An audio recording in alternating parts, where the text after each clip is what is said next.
Today, a history of war.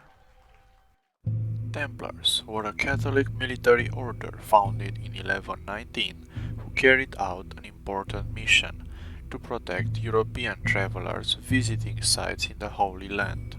And now, let's find out what made them so fierce.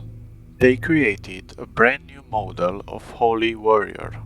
Maybe you all know those legends of King Arthur knights searching for the Holy Grail and exemplifying Christian virtues. Before the Knights Templar, they wouldn't have made much sense. In the earlier part of the Middle Ages, knights were seen as thugs, overrunning the countryside and looting villages to line their own pockets. The Knights Templar created a different model. Promising to serve the Christian cause, they received papal recognition at the Council of Troyes in Champagne in 1129. Significantly, in stories about the Knights of the Round Table written in the 13th century, the most perfectly holy knight, Sir Galahad, wears a white shield with a red cross, which was the symbol of the Knights Templar. They refused to ever surrender. During the Crusades, some Christian forces were ragtag armies with minimal training. Not the Knights Templar. They were highly trained and became known as fierce fighters. They acted as the advance force in a number of battles of the Crusades, including the Battle of Montisart, when they helped greatly outnumber Christian forces defeat an army led by the great Muslim commander Saladin. A part of the fierceness probably came from religious devotion, which allowed them to see breaking their vows as a fate worse than death. The rule of the Knights Templar called for them to never retreat, surrender, or charge without being ordered to do so. Well, that's some excellent features for any army that needs to remain disciplined. They were strategic thinkers as well as zealous fighters.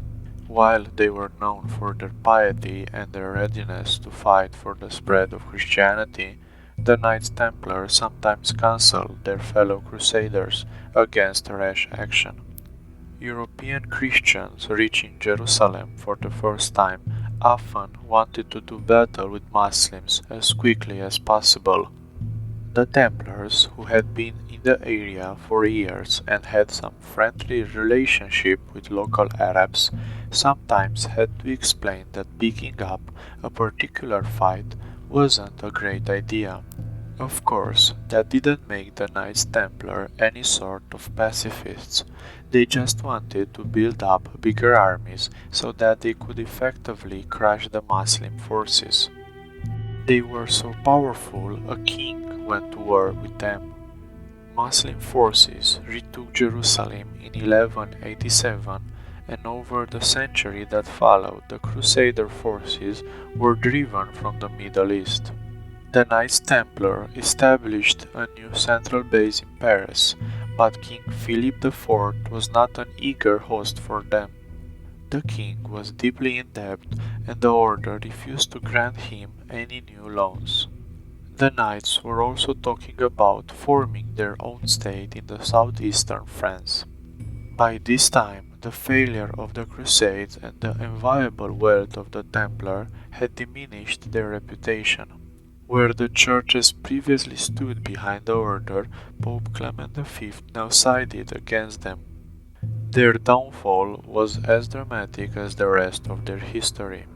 At dawn on Friday, October 13, in 1307, French officials appeared at every Templar house in the country and arrested everyone there.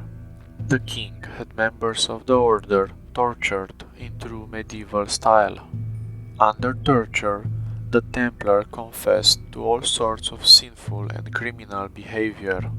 The Pope formally dissolved the order in 1312.